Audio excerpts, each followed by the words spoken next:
Anda menyaksikan Breaking News Kompas TV bersama saya Breman Atenaya, Saudara. Tim Panser Jerman memastikan diri lolos dari fase grup Piala Dunia setelah menumbangkan Pantai Gading 2-1. Saudara, bermain di Stadion Toronto, Jerman tertinggal 1 gol lewat aksi Frank Kessie di menit ke-30 memanfaatkan kemelut di depan gawang Jerman.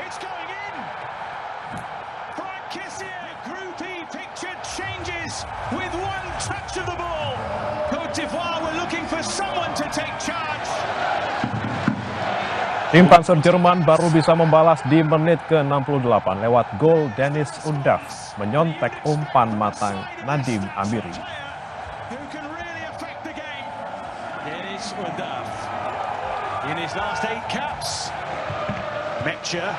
Jerman yang akhirnya keluar sebagai pemenang lewat gol kedua Deniz Undav di menit-menit terakhir pertandingan. Hasil ini membuat Jerman lolos dari fase grup setelah mengumpulkan 2 kemenangan di grup B. Here's Diamande, lovely ball over. Where's he going? It's going in. Frank Kessie, Group E. Saudara, Belanda menghantam Swedia 5-1 pada pertandingan kedua grup F di Houston Stadium, Amerika Serikat.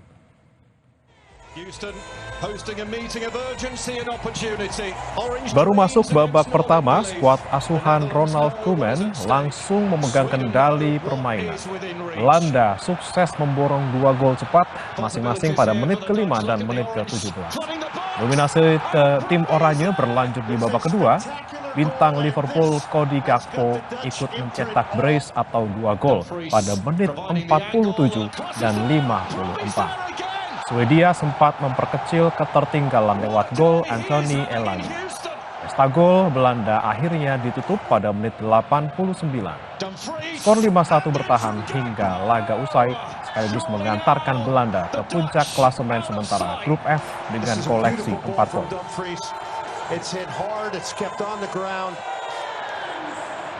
Gakpo, he's got 1 already. He's got 2 now. Sweden being blown away here. On to Anthony Elanga. Chance to pull one back. On from the bench. On the scoreboard. Anthony Elanga. Elanga's run is perfect and he just passes it past. On to Somerville. 2 in 2 games.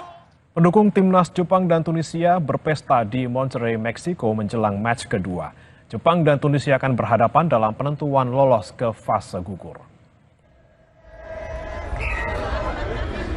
Rekaman dari lingkungan Barrio Antiguo menunjukkan para penggemar bersorak di jalanan bersama warga setempat. Mereka berbaur, menari, dan berfoto bersama, seolah tidak ada persaingan di antara mereka. Padahal esok hari Jepang akan bertanding melawan Tunisia. Jepang memiliki 1 poin di grup F setelah bermain imbang melawan Belanda. Sementara Tunisia memasuki pertandingan tanpa poin setelah kekalahan di laga pembuka melawan Swedia.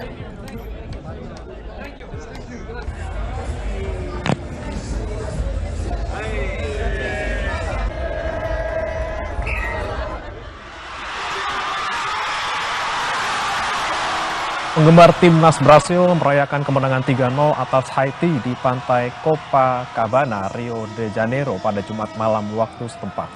Pendukung yang mengenakan jersey tim nasional berkumpul untuk menonton pertandingan Piala Dunia di layar raksasa saat Brasil mengamankan kemenangan pertamanya di turnamen ini. Brasil bangkit kembali dari hasil imbang 1-1 melawan Maroko di pertandingan pembuka dan kini sementara berada di puncak grup C.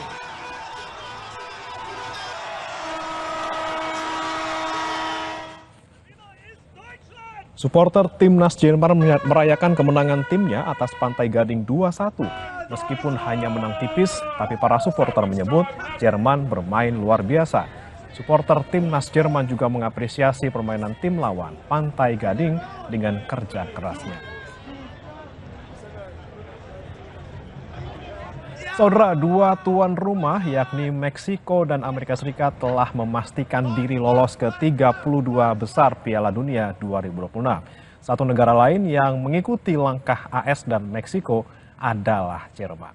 Apa yang bisa dicermati dari lancarnya 2 tuan rumah dan juga lolosnya Jerman dari fase grup? Kita akan bahas bersama dengan analis sepak bola Firzi Idris. Selamat pagi, Mas Firzi. Mas Firzi masih di mute suaranya, Mas? Halo? Oke, baik, Halo? sudah terdengar, Mas Firzi. Baik, Mas Firzi. Ya. Baik, ini kita lihat Amerika Serikat, Meksiko, kemudian ada juga Jerman yang sudah lolos ke babak 32 besar. Nah, kalau menurut Anda nih, apa sih faktor utama yang membuat mereka, tiga negara ini kemudian lolos lebih cepat? Ya, karena pertama penjadwalan ya pasti ya, dan juga karena mereka merupakan dua tuan rumah ya. Dua tuan rumah dan satu negara yang Jerman yang sudah 8 kali lolos ke final Piala Dunia, juara 4 kali. Memang Jerman itu kan nggak lolos dari grup di Piala Dunia 2018 dan 2022, dan itu menjadi noda di bintang-bintangnya Jerman di Piala Dunia ini, dan tentu itu sangat disesali. Tapi kalau pertamanya menghadapi Curaçao dan mereka kemudian menghadapi Pantai Gading, ya tentu saja mereka punya segala kesempatan dan mereka memakai kesempatan itu dengan sangat baik. Yang jadi catatan memang dua performa tuan rumah yang mungkin terutama Amerika Serikat yang untuk pertama kalinya sepanjang sejarah mereka bisa memenangi dua laga beruntun di Piala Dunia ya, 4-1 lawan Paraguay pada pertandingan pembuka, terus kemudian juga 2-0 lawan Australia kemarin, Mas Brem. Tapi kalau dari segi performa kita misalnya, oke lah mereka punya keunggulan di Amerika Serikat dan juga Meksiko sebagai tuan rumah. Tapi secara performa, Mas Firzi, kalau Anda melihat bagaimana kemarin mereka bertanding? Ya, mungkin sorot ke Amerika lagi dulu ya. Amerika ini sebenarnya tampil mengejutkan ya menurut saya di atas performa mereka leading up to the tournament, friendly sepanjang turnamen. Hasil-hasil mereka mungkin bisa dibilang nggak terlalu impresif. Apalagi mereka harus kehilangan bintang utama ya, Christian Pulisic yang cedera pada tengah babak laga pertama lawan Paraguay. Tapi juga tidak absen pada laga lawan Australia. Tapi ini mereka tetap bisa mengambil kemenangan pada dua laga itu, dan ini adalah pertama kalinya mereka mendapatkan dua kemenangan beruntun di Piala Dunia sejak Piala Dunia 1930 ya. Ini adalah suatu hal yang luar biasa menurut saya, suatu hal yang sangat impresif dari pasukannya Mauricio Pochettino yang juga sebelum turnamen juga dikatakan mereka ini nggak dalam keharmonisan terbaik. Karena Pochettino itu kan dilaporkan sudah berbicara dengan beberapa kubu di Eropa, terutama AC Milan, sebelum akhirnya pekerjaan itu jatuh kepada Ruben Amorim. Dan kalau kita bicara Meksiko, Meksiko memang adalah tuan rumah yang sangat luar biasa. Kita lihat faktor Azteca pasti berpengaruh.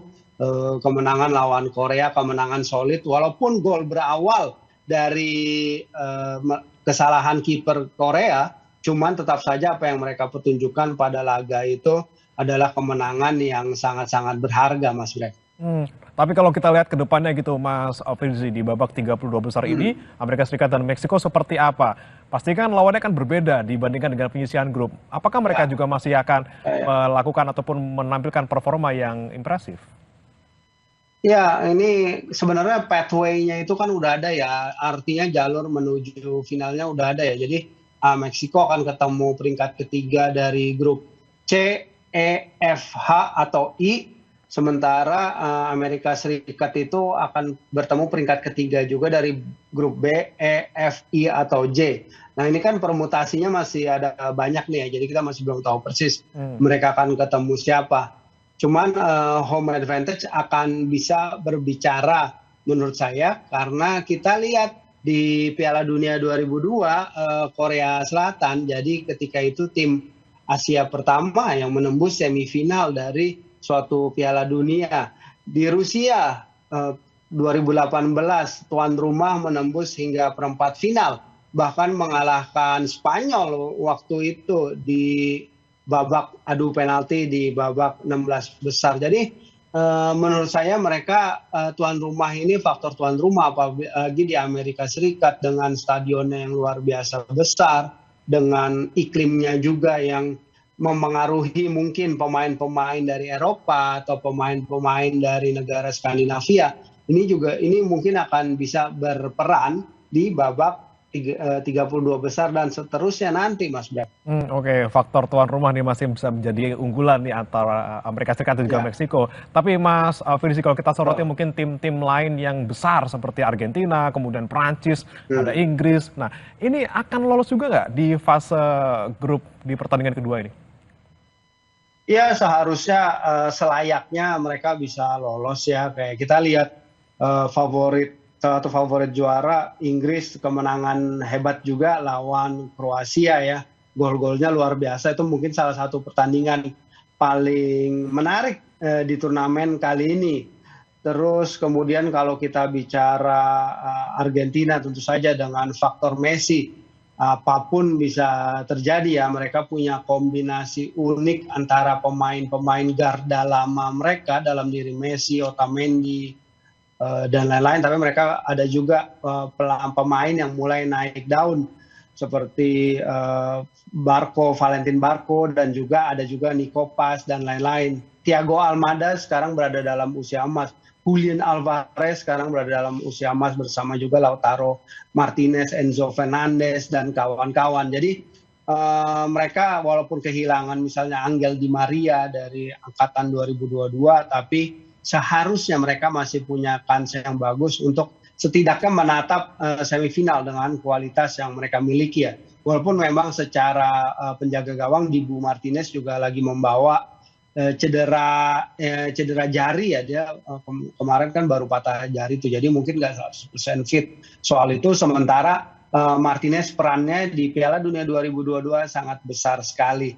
Jadi para unggulan seharusnya bisa juga melaju dengan cukup nyaman, tapi ya kita mungkin yang unggulan yang jadi perhatian tentu saja adalah Spanyol ya. Setelah kemarin ditahan Cape Verde, menurut saya itu adalah suatu hal yang harus segera dibenahi oleh pelatih Luis de la Fuente ke depannya agar ya tidak lagi selip seperti itu. Dan pasti di pertandingan berikutnya mereka akan menurunkan Lamine Yamal yang pada pertandingan pertama memang diturunkan juga atas nasihat tim medisnya Barcelona juga ya, agar merawat cederanya, pemulihan proses cederanya, walaupun memang dia dikatakan sudah fit dan berlatih penuh sebelum pertandingan pertama itu. Oke, baik. Peluangnya pasti untuk tim-tim besar ini kita juga pasti optimis gitu ya, mereka akan lolos gitu. Tapi bagaimana kemudian dengan negara-negara di Asia maupun Afrika? Apakah bakal ada yang memberikan kejutan? Ditahan dulu Mas Firzi, kita akan bahas usai jeda berikut. Saudara tetap bersama kami di Breaking News Kompas TV.